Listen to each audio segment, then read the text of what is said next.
going on, y'all? We're back. Episode 78 now. Yeah. It's getting closer. So, end of July. Obviously, we've got August. And then as soon as September hits, football's back. So, honestly, the other night, the actual off-season boredom hit. Watching an old 90s Bulls game. So, it's hitting me now. I'm out here watching documentaries on Netflix. So, we need live sports back. That is a good thing. Netflix is coming out with stuff to help us through this drought of sports. So you got the Johnny Manziel thing coming to Netflix. Soon. What is that, August 2nd? Yeah, I something think like August 2nd. And then the Florida team and all that stuff. So that. Yeah, cool. and for anybody that's interested, Jake Paul also. Who knew that he was getting one? Yeah, I watched one the other day, an And One documentary. So, watched the rise and fall of And One. So, I mean, shout out to I think it's Untold. They're the ones that do it on Johnny Manziel, the Florida team. They did the Manti Te'o one. They did that And One. Yeah. They did the Redeem team.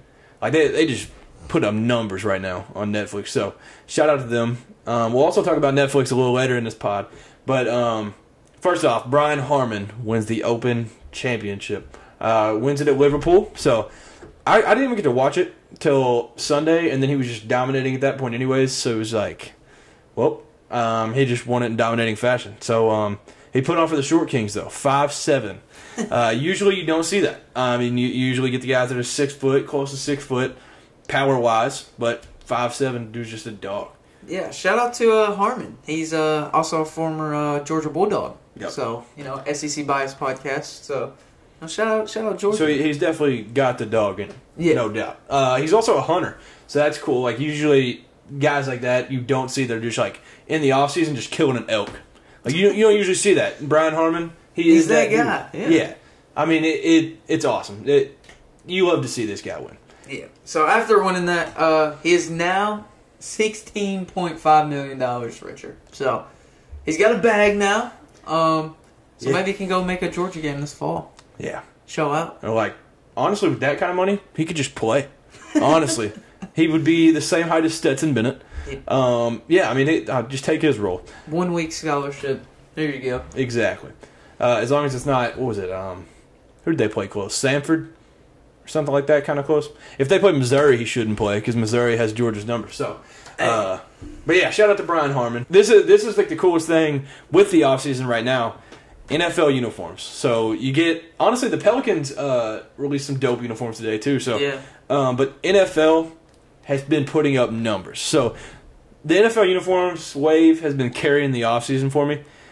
Started out Buccaneers creamsicle jerseys. The fans wanted them, and we got them made to perfection. Yeah. Those were absolutely done perfect. These are in contention for the best throwbacks of all time. The Buccaneers and the Seahawks throwbacks from the 90s. Beautiful silver helmet, blue jerseys. I mean, and honestly, the coolest part of these, the trailers that they put with them. So they had Jackson Smith and Jigba waking up, and it was an old 90s theme. Went to the kitchen, 90s theme, and he walks out, and they're like, Stu wasn't even born in the 90s, but he's filming it now. So, yeah, that was cool. It wasn't born in the 90s, nice. Yeah. And then you got the Colts, Indiana Knights.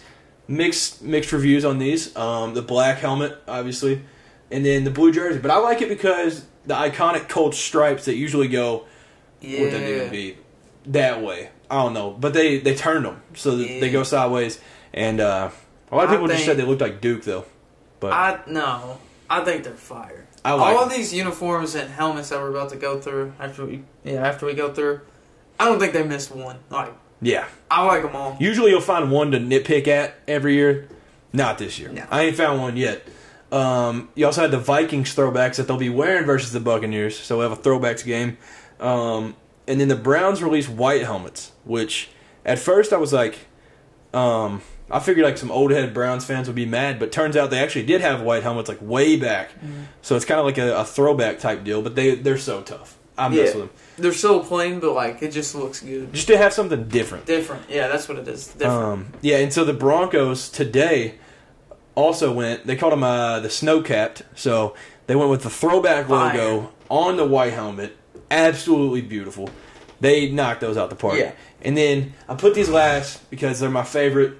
of the entire offseason. If y'all know me, you know I love the light blue mixed with the red. The Titans/Oilers throwbacks Nice. are beautiful. Yeah. I'm going to get a jersey at some point. I don't know if it's going to be Derrick Henry. Titans fan, right here. Yep. No. Well, but yeah, no, I got to get one. It could be Derrick Henry. It could be the young man Will Levis. It could be anybody. But I got to get one at some point. That is like my favorite uniform, possibly in sports history. Bless you. Thank you. And then one that hasn't been announced yet, but it is going to come out, the Kelly Green for the Eagles. Ew. So, yeah. Ew. Yeah, big Eagles guy there. Oh my gosh. But My favorite from this list, it's got to be, I've decided, it was a hard decision because it is tough. they didn't miss on a single one. But I'm going to have to go with the Broncos helmet. The Broncos I don't know if it's helmet. like the orange and white doing it to me, Tennessee and all that, but yeah, the Broncos, it's just like a clean, like white helmet, old logo on there. I just think it's clean. Yeah, that done well, for sure. I kind of wish they did some like uniform to go with it, but honestly, it don't even matter. Those are just beautiful. Like just the helmet alone. Yeah, you could throw those with the most ugly uniforms of all time, and they would just be a statement. Like, Yeah. those would still be awesome. I like the throwback, like, kind of theme. Everybody bringing it back. Yeah. I think it's just because, like, there's been this wave that everybody started, like, the late 2000s, where it was, like, they went on this, like, rampage of, like, changing up unis and stuff, and everybody's like, dude, why did we do that? And so now it's like, teams are either going simplistic or keeping them, but bringing the throwbacks with it, and so it's like, Right. last week we talked about the Titans. We liked the old white helmet. Like, we liked that better. Yep. They're bringing back the throwback. So, Hey, the Cowboys still have the best throwbacks, though. dude, the Cowboys, it's between the Cowboys or the Falcons for me. That isn't this list. Yeah. The Falcons throwback, man. The red helmet. But, yeah, obviously my favorite, Titans, Oilers. But other than that, them Seahawks, different. Yeah, Seahawks is nice. I didn't know I'd like them as much as I did. Like, Yeah. because obviously we've seen the pictures, like Steve Largent wearing them, different stuff. But, like, I didn't know they would look that good modernized. Yeah. And same with the creamsicle. Like, I might have to just get one of those. Like, I don't even... Give me, like, a random Baker Mayfield creamsicle jersey. But, like... Yeah, it's cool to see them, like, modify it to still, like, the style today, but, like, the throwback design. Yeah. It looks cool. It's so sick. But, yeah, I'm hyped for the Kelly Green. So, Eagles hatred aside, do you think the Kelly Green are dope? No, I You don't hate like 'em? green. Any green at all? Yep. See, I'm not the biggest fan of the Eagles green. Because I feel like if it was any team but the Eagles wearing that green, I would absolutely throw up. Yeah. But I think it just works with the Eagles just because we know that. Like, Well, that green's, color. like, iconic for the Eagles, too. Yeah. But, like, I hate green.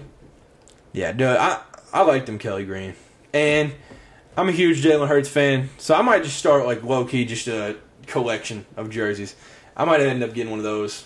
That'd be nice. Jay Hurts. But, man, yeah, it's just a great offseason of uniforms. So, I don't know who else has any, like, mixed up, but, I mean, we'll see. Mm-hmm. And y'all can see them first on the Instagram story. Shameless plug right there.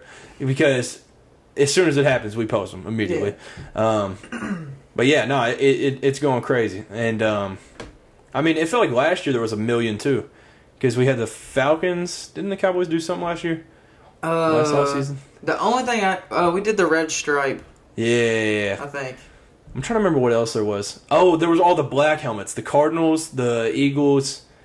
Oh, yeah. Somebody else did Everybody a went helmet. black last year, yeah. Yeah. Everybody was throwing in, like, a black combo. Yeah, I Did don't we know. do anything with... I think we just did the helmet. It was, like, one stripe. That was it. Did y'all add the white helmet last year? Or with the white? Or was that like... Is that just with the throwback? Yeah, that's what the throwback. Oh. That's the throwback helmet. Yeah, I don't remember. Yeah, I think we just did, like, the one stripe. It I like mess with it, though. red, white, and blue. Yeah, I like that. America's team. Yeah. America's stripe. Yeah, I like that. So let's do some stocks of the week. I'm sure a lot of y'all have seen today. And, yeah, all three of these were today. So the first one was yesterday, I think. But it, like, broke the sports world. So we're going to go through some numbers. Kylian Mbappe. Obviously, not soccer guys. We're just going to be honest about it. But he's one of, like, 5 that I could name. If you told me to name soccer players, he's one of the few that I could name. He signs a contract with Saudi Arabia. $773,433,000 a year. And to break that down, 64.4 mil per month, 2.1 mil per day, 88,300 per hour, 1,417 per minute, and $24 a second. Quick math. That wasn't even written down. Cam's just like that. Yeah, I'm just cutting it in my head. Like we said, fill up your car in 2 seconds with that type of money. You can literally do anything you want in 1 minute, or just in an hour. We'll give them that. You could buy a Corvette, brand new, everything. Just give it 1 hour. Corvette and every hour. Yeah, that's unreal. Basically. So that's obviously the biggest contract of all time, and soon I think Shohei will be the only person soon reaching close to that. I don't think he'll pass that because Saudi money is different. But yeah, signed over like $1 million or $1 billion contract. At the rate that we're going with athletes and money-wise, like we'll be giving out $1 billion contracts. Yeah, just like every other day, like to role players. Is that that's nuts? Like, yeah, that's so much money. So other than that, Jaylen Brown today signed a 5-year, $304 million Supermax extension with the Celtics, the richest deal in NBA history. So that'll be broke because that gets broke like every week. But as of right now, that is number one. And then today we also heard Justin Herbert agrees to a 5-year, $262.5 million contract extension. Highest paid player in NFL history. Though it's weird though, the contract that Patrick Mahomes signed was like 10 years, $405 million or something. But annual, he makes the most money of all time. Dang, I didn't realize Pat Mahomes' contract was that long. Yeah, that's like a baseball contract. Yeah. Yeah, his is different. But yeah, I think that's been broke 3 times this offseason because it was like Jalen Hurts broke the record, Lamar broke his record, and now Jay Herbo gets his money too. So getting his bag. Yeah, shout out to Jay Herbo, man. So Chargers believe in him. I believe in him. Big Jay Herbo guy. But yeah, no, athletes' pockets going crazy. Yeah, for sure. In every sport. This week, I'm buying stock in. I'm going to have to go with something to do with the NFL. The NFC North division. Go ahead and buy your stock in there. Tell them why. Aaron Rodgers is gone. Finally. He's out of the whole NFC conference. So technically, I mean, might face him in the Super Bowl. I don't know, but... This year? No. Whoa. Pump the brakes. But yeah, NFC North division, congratulations. You never have to deal with Aaron Rodgers again. Yeah, shout out to NFC teams. Yeah. Especially Cowboys fans. Yeah, we love it. We love it over here. We're living. So this week I'll be selling stock in Florida A&M. Probably the first time we've ever mentioned them on here. We played them in basketball, but I don't think we ever talked about them.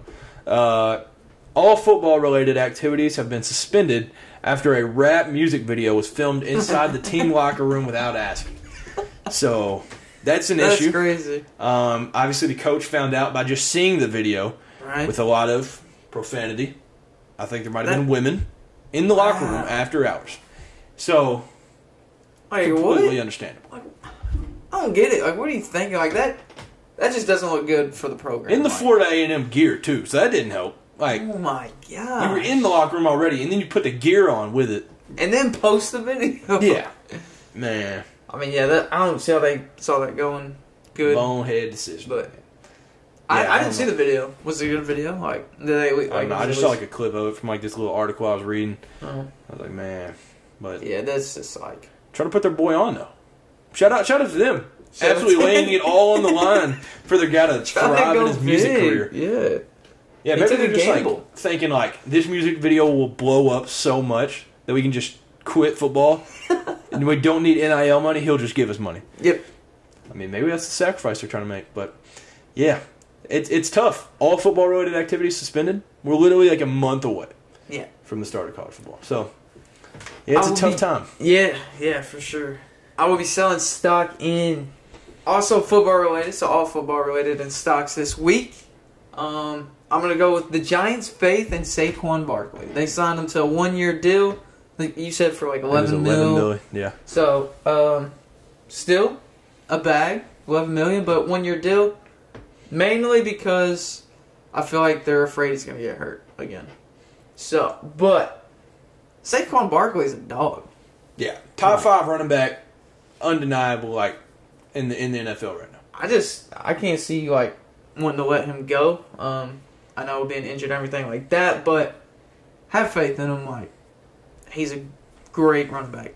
So the Giants are taking an L. So if they don't re-sign him after this year. The weird thing is, so Saquon's 26, and that's like old. Oh yeah. In running if you hit 25 as a running back, yeah. It's like NFL stands for not for long for running backs. Yeah. On part of my take they brought up, it's like Leonardo DiCaprio looking for a girlfriend. Like if they're over 25, it's like But yeah, no, I think it's just a weird situation. We haven't really talked about the running back drama. They've been on like Zoom calls. Austin Eckler been leading them. Derrick Henry in there. Everybody. And they've just been talking about like I don't even know what you say in there because you're just like, dude, this sucks. Yeah. Like you can't. There ain't like it's not going to do anything. And maybe they figured out something to get Saquon a little bit more money. I think he's making like 10.1. Mm-hmm. But now he gets his 11 mil to which is he's worth. Like running backs need their money. Sure. And I mean. Because Derrick Henry's making the most of like 16, 17 mil, something crazy. And then there's, I don't remember who's behind him, but like Tony Pollard's in the top 5. It's like Saquon.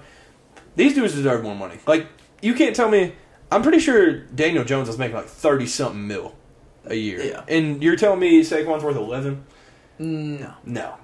But the running back position is so weird because obviously in fantasy, they're your first pick, but they're the first to let go, the most replaceable. Yeah. And I just think when it's a guy as versatile as Saquon Barkley and like Derrick Henry, CMC, Tony Pollard, like those guys deserve the pay, no matter how old they are. For sure. A running back's responsibility in the NFL is like insane. Yeah, like you have to do so much. You got to block, catch, you got to run for get what you can, tough yards. I mean, it's hard to run the ball in the NFL. It really is. Yeah, but the game is so quick.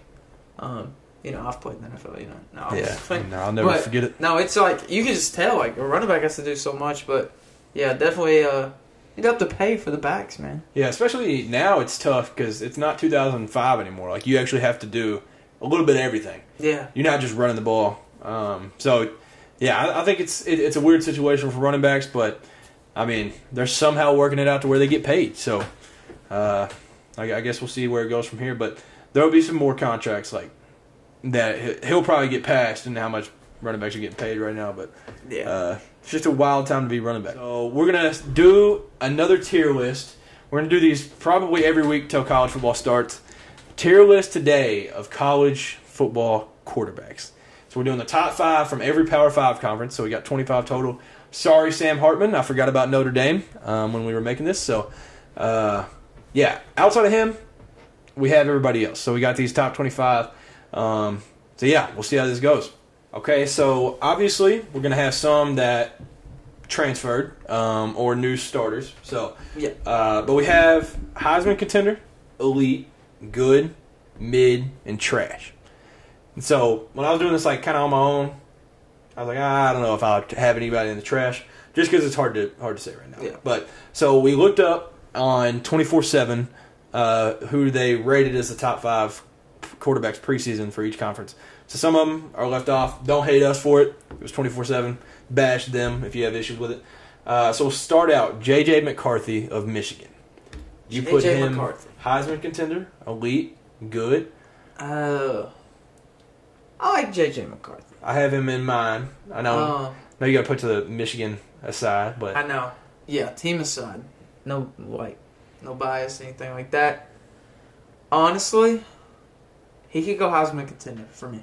Heisman contender? Yeah. See, I'm having elite in mind. Okay. Just because how much Blake Corum's going to do for Michigan, I feel like Heisman contender might be out of reach just because the numbers won't be as good. But, so, I'm going to throw him elite. Okay. Just to keep that Heisman contender, like, kind of sacred. Then we'll go Talia Tagovailoa. Obviously, brother of Tua. I think he's honestly, I would think good. That's where I would have him. I don't know, elite. Some people would maybe put him there. Yeah. I would go good. I'm going good as well. All right. We've got Drew Allar, Penn State. Obviously, this is his first year being a starter. Played a little bit last year. A lot of good signs. Not enough signs that they say elite, though. I'm going to say mid. Mid? Yeah. All right, we'll throw him there. Then we've got Kyle McCord. He's only started like 2 or 3 games ever, and it's just been when C.J. Stroud was hurt. So his first year starting for Ohio State, 5-star out of high school. Where you want him at? I'm kind of torn between good and elite. Just with his first year, I'm probably going to go good. That's what I'm thinking. Same page. And then we've got Tanner Mordecai starting for the Wisconsin Badgers. Transfer from SMU, I think. Okay, I'm not too familiar with them. What's your opinion? Where would you... In between mid and good. Just because... Okay. Where was he at before SMU? I can't remember where he was at before that. Yeah, I'm not too familiar with this game. I would say... With putting Alar there, I say we put Tanner there with him in mid. And then... So we'll go to ACC. We've got Drake May. Drake May. To me, Heisman contender.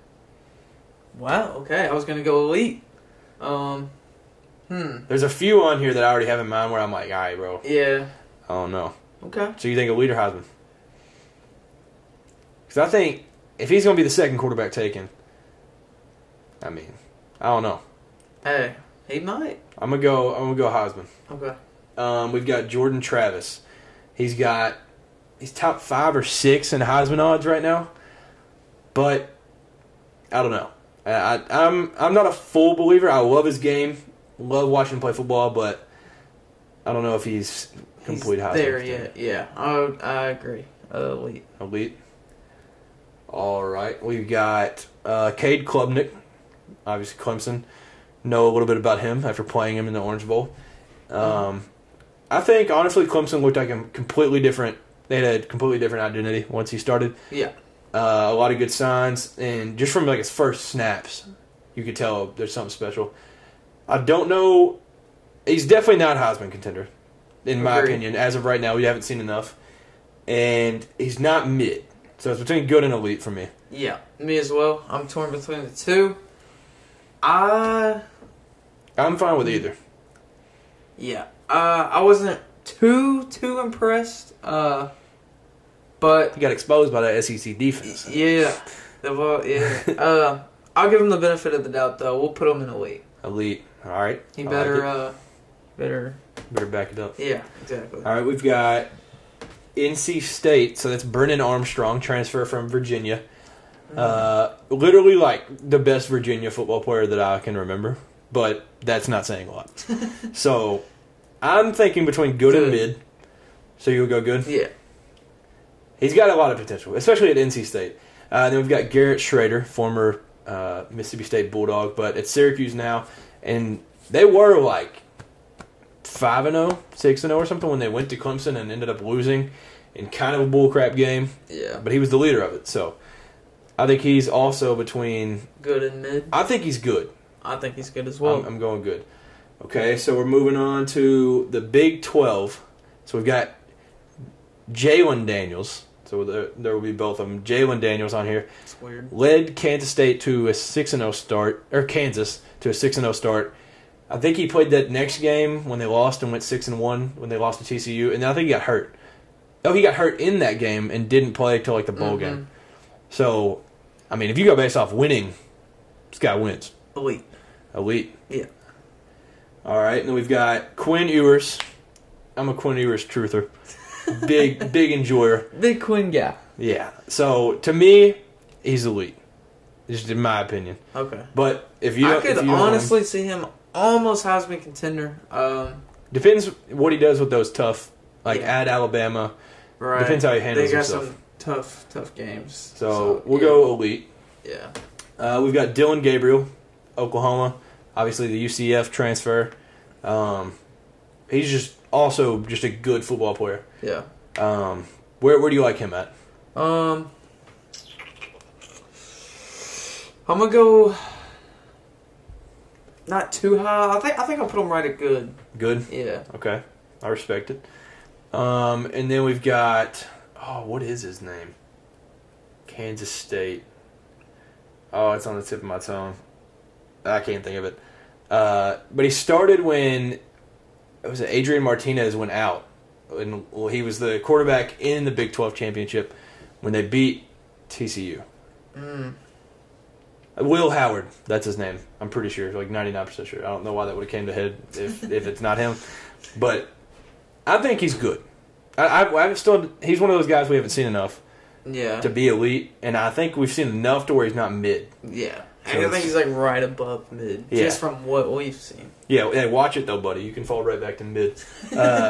Then we've got Tyler Shuff, I think. He's from Oregon transfer, first year at Texas Tech.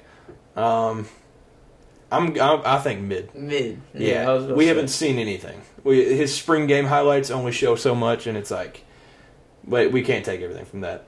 We've got Pac-12, Cameron Rising. Cool first name.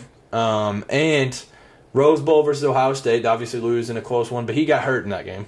And then they win the Pac-12 last year. He returns again after like an 11-2, 10-3 season. I honestly think, in my opinion, elite. If you want to put him good, or even a Heisman contender, either way, I think he's elite. Yeah. I'm stuck between good and elite. I might have to give him the benefit of the doubt as well, just because of the record, the team. I mean, the quarterback leads the team. I'm trying not to base it on so much the team, but the quarterback itself. But I mean, if I have a good record and playing good, I mean that's. Do you think elite? Yeah, we'll go elite. All right, then we've got Cameron Ward, Washington State, which I was shocked to see in the top 5, but because my man DJ Uiagalelei got left out. But yeah. Cameron Ward, mid. You think mid? Yeah. I was between mid and good, and I think for him it's just the ceiling is so dang high that like that dude could end up being a top 5 quarterback taken, but he's also could like not ever get drafted. Yeah. So this is a statement year for him. We've got the 13th year Bo Nix. Golly. I'm a fan, but goodness, it'll be weird when we don't see him in college. Yeah. But Bo Nix to me, he's second in the Heisman odds preseason. It's between elite and Heisman. Yeah, definitely. Where would you put him? He can play for sure. To me, I have him in one certain spot, but I'll see what you say. I'm gonna go elite for now. He's really good. I feel like he has proved that he's good, but there's also some signs that show that he's not like. I don't want to say not at the Heisman contender level, but I just think he's more elite. Yeah. To me, I think he's Heisman contender, and I try to sit my bias aside just because I love watching him, but I just think he finished 6th or 7th in Heisman race last year. Yeah. And the way he finished the year last year, if that momentum carries over, this dude could be number 1 in the Heisman race in week 7, week 8. So for me, I would say Heisman contender, but that honestly, it's 2 of my favorite uniforms also in the top, so that could be part of it. We've got Michael Penix. Obviously, the Indiana transfer, RG3's favorite football player of all time, it feels like. Yep. And the hype for him is unreal. So, for him, it's between elite and Heisman contender. He's 2nd or 3rd in the Heisman odds right now preseason. So, where do you like him at? I'm going to go elite. Elite? Yeah. I don't hate it. If he wins Heisman, this is going to be a bad look. Just because the chances are so high. We've got Caleb Williams. I don't think there's really discussion. He's coming off a Heisman. And then we're into the SEC. Your favorite, Spencer Rattler. Oh my gosh. Yeah, we'll go ahead and put him in trash. No, I'm just kidding. I can't even do that. He toasted us last year. Yeah, I think he's finally panning out. Yeah, I think he said, screw the people that are hating on me. I'm going to go ball out, and towards the end of the year, he did. I'm gonna go good. Good. Yeah. Yeah, I think it's between good and elite, and there's a chance he could be elite this whole season. He could. In year 2 under Beamer in Beamer ball, he could step up to that elite level. But as of right now, I like him there. Yep. Your man Joe Milton. So, this one might shock you, honestly. For me, I'm going to go... Alright, I'm going to explain for real quick. So, me, trying not to be biased, I want to put him in Heisman contender, but I might throw him in an elite. Here's why. So, it's between him and Nico. We're still not sure. Obviously, Joe's going to start the season. But, say the same thing happens that happened with him and Hooker. So you throw Nico in there. But then you want to throw him at Heisman contender just because of how hot the Tennessee offense is and the team and just the talk around the whole team. So, I'm kind of torn between Heisman contender and elite. But, we're bringing back over 50% of our offense from last year. Our offensive production from last year. So what do you say to someone that says, doesn't start at Michigan, comes to Tennessee, starts at first, gets started over? I was going to bring up his past as well. Yeah. So what do you say, what's your reasoning behind saying no, he's still elite through not being able to be a starter as of right now? I don't know. I think at Michigan he started a good... Since he's been at Tennessee, I think he moved up to elite, and I think he's almost so close to Heisman contender, but I can't really find a reason to not put him in the Heisman contender, but I can't really find a reason to move him up to there. And I think if there's any offense in the country that could make somebody elite or Heisman contender, it's Josh Heupel. Yeah. Obviously, if you can sling it, which it's proven that he can, then I'm fine with putting him in elite. It works with me. Okay, we've got my Devin Leary. So, NC to me, State. Yeah. So, what he did at NC State, he was putting NC State on the map. The only team competing with Clemson the past couple of years, really. He had the best completion to interception ratio every year he's been healthy in the country. Obviously, he's got a little injury history, but I think if you go completely healthy, I don't think he is Heisman contender, but I think he is safely elite, in my opinion. And the way that people have talked about him that played with Will Levis, and they talk about him now, and Will Levis was in the Heisman race in 2021, I think Devin Leary is elite, and I think he's just safely in there. I agree with elite. Numbers don't lie. Yeah. Statistics don't lie. Then we've got the final two, KJ Jefferson, who is rated number 1 by 24/7, and then Jaden Daniels at 2. So where do you like? What do you do, KJ Jefferson at first? Jefferson. He's a weird guy to me because I've watched a few Arkansas games each year that he's been a starter, and I just don't see the full KJ Jefferson hype, but he's never been bad. Yeah. So he's not mid, obviously. But between good elite, and some would even say Heisman contender. I don't think so, but I think he could almost be not pushing elite. I'm not hating on him, but I'm like you. I really haven't been on the hype train for KJ Jefferson, really. Yeah, I'm gonna go. No, he can be elite. I'll put him in elite. Yeah. Okay. Now, I saved this one for last because this is an interesting one. Jaden Daniels, transfer from Arizona State towards the Pac-12, transferred over. I didn't necessarily think it would pan out. His first year, obviously they didn't start out hot, but then they win the SEC West, go to the SEC Championship, plays fine, and then they go play, they play Purdue, and they won 63-10.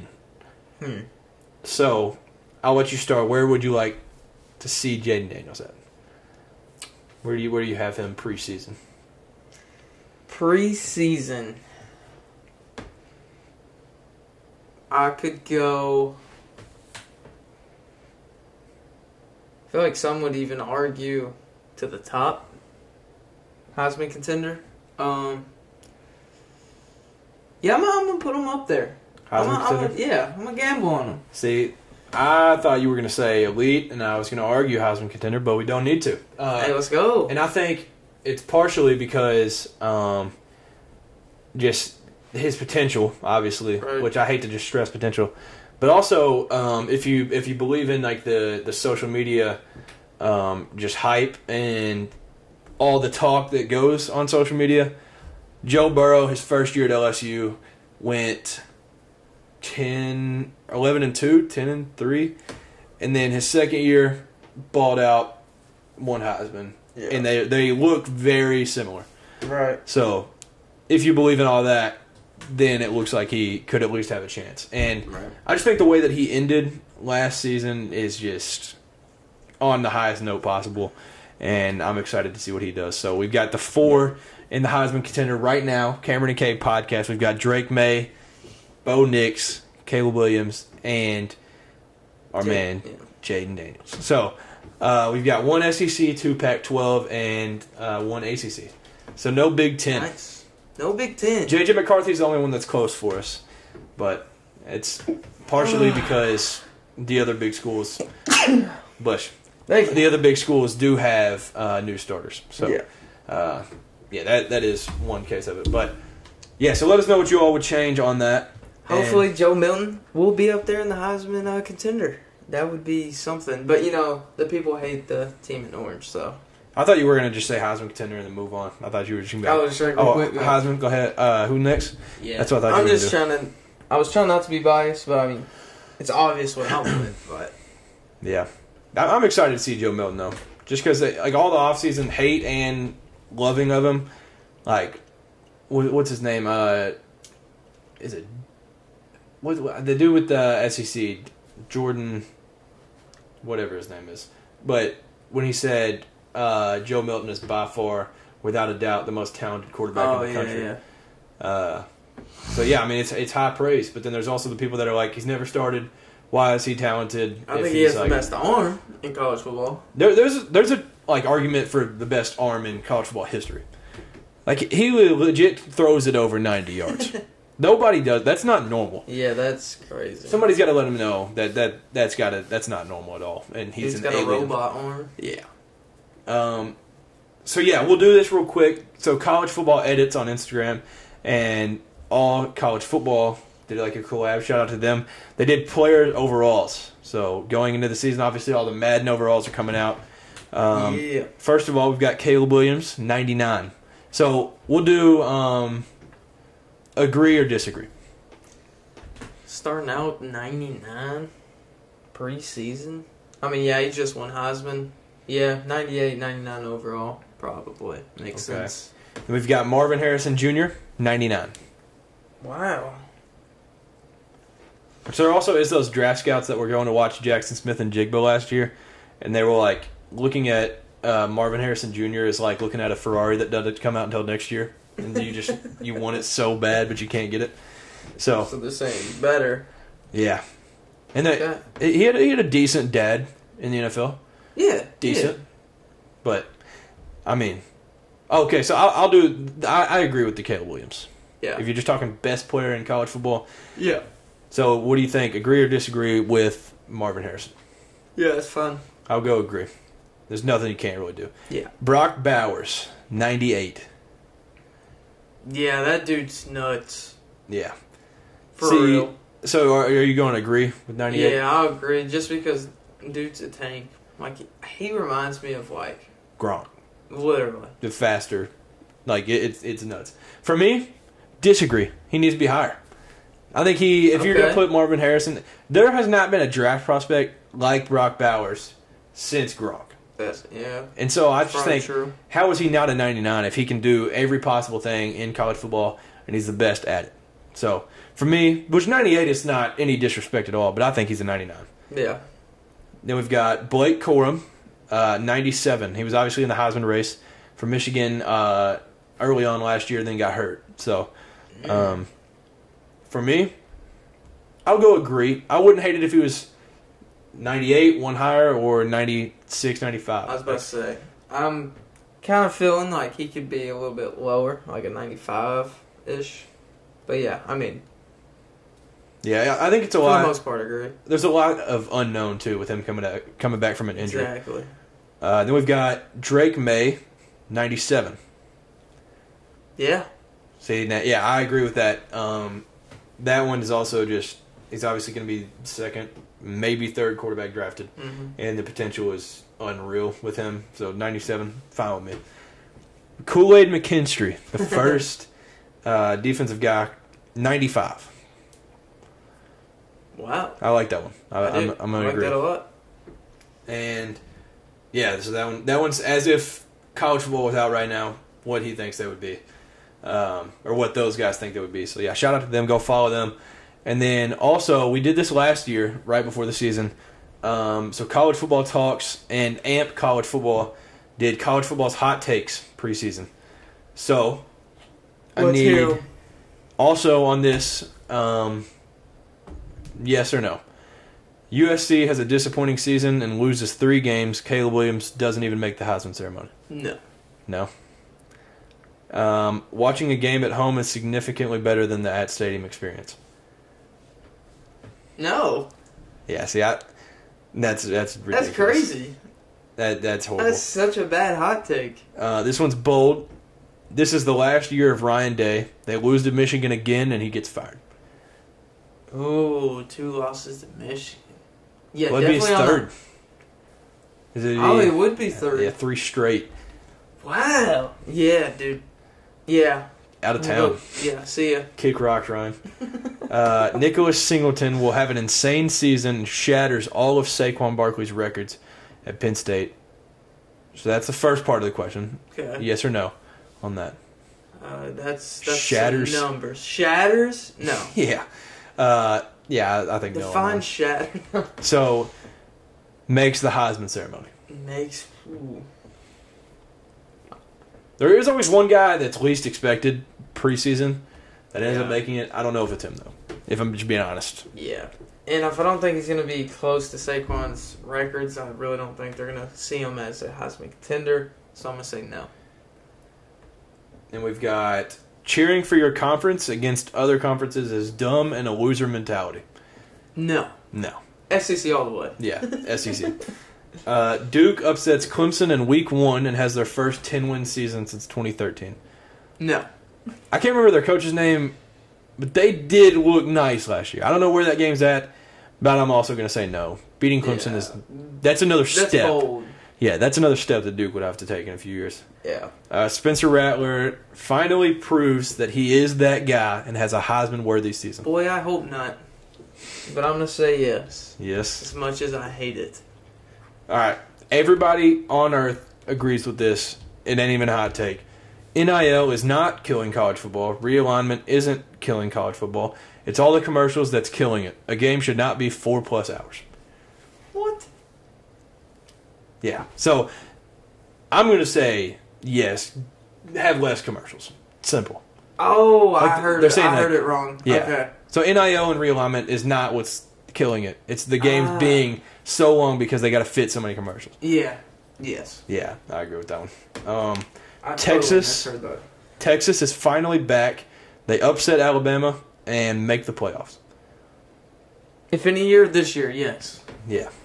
It sucks that they have to go to Alabama. But and the last one, I'm a big fan, but Jeff Sims becomes the next unproven quarterback to skyrocket up the draft boards like AR-15 and Zach Wilson.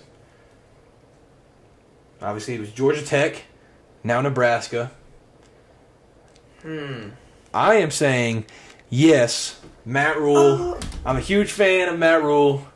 I'm excited to just see how Sims does there. He was good at Georgia Tech, and I think in the Big Ten, especially Big Ten West, low-key hot take, Nebraska has a chance to make the Big Ten championship.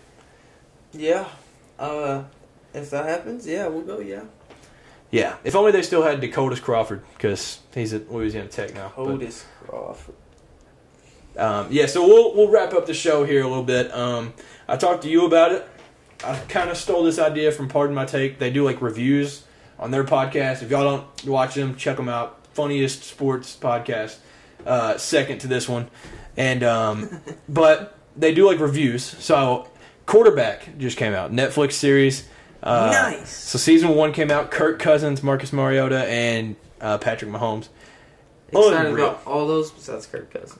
See, dude, I'm just kidding. hey man, I knew you were a Kirk fan. Cousins, man. That's my dog. I love Kirk, And honestly, just watching that, you can't hate the guys. Like, you just see the behind the scenes, their family life. During the season, Patrick Mahomes and Marcus Mariota, both of their families added a child. So you get to see the dad mode of them. And then you get to see, this is like a little like sneak peek at it. Might be a spoiler. On Tuesdays, Kirk Cousins doesn't even talk about, look at, do anything football. He just like wakes up, takes his kids to school, comes home, walks the dog with like his wife. They like read the Bible a little bit. Then he'll go get some coffee, read a couple books, goes to Barnes and Noble, acts like the most normal dude ever. Goes home, signs some cards for fan mail. He gets these like notes from kids in the hospital and stuff. Just a great dude. Yeah. He's the hardest guy in human history to not like. And that's awesome to find time to do that. You know, set one day aside, act like it's your religion, like not doing this day. That's awesome. Yeah, especially during a hectic NFL week like that. Yeah. But yeah, no, if y'all haven't seen it, go watch it because you get to see the behind the scenes of like Patrick Mahomes. My little like trailer, I guess, would be like you get to see off the field. You also get mic'd up versions that nobody else gets. ESPN does not get those. That's what I like because you get to hear stuff you don't always hear on TV. Yeah, there's a little beef between Patrick Mahomes and Max Crosby, which you can see on TV, like outside, but you don't hear what they're saying. So you get to see that. Yep. It's awesome. I'm actually going to rewatch it because that's what I'm just a sports nerd. I don't watch Marvel. I don't watch DC. So I'm going to rewatch it. There's 8 episodes from season 1. And they did announce season 2, but I don't know if it was true or not. But the rumors were the quarterbacks are Aaron Rodgers, Josh Allen, and Aaron Rodgers, Daniel Jones. Be a weird one. Yeah. He's like, here's my darkness retreat. It's like, okay, Aaron. But yeah, no, Daniel Jones, Aaron Rodgers, and Josh Allen. That would be 3 interesting ones. I'd like to see the perspective of Josh Allen because he's got to be tired of losing. Yeah. He's got to be tired of going 3-4 losses in a season just to not even make the AFC Championship. He's got the Cowboys mentality. Yeah. He's got the 90s Bills mentality. Make it far, don't do crap with it. But yeah, no, if y'all haven't seen it, go watch Quarterback. Obviously, Peyton Manning is the producer of it, so Peyton's behind the scenes. You get to see Patrick Mahomes' absolutely gargantuous mansion that they build. So, yeah, it starts week 1 of their season, and then it kind of just goes through the journey of throughout the Super Bowl for Patrick Mahomes. And you get to see the drama with Marcus Mariota where he just walks away from the team. So, it has a little bit of everything. Highly recommend. Definitely clicked the I love it on Netflix. Not ashamed about it, but yeah. So you got to watch it too. I know we talked about it a little bit. Yeah, I haven't watched it yet, so I'll be watching it with you soon. Yeah, no, it's dope for sure. And then, yeah, like you mentioned, Johnny Manziel, Johnny Football documentary soon. I'll be watching that the day it comes out. Yeah, and the Swamp Kings.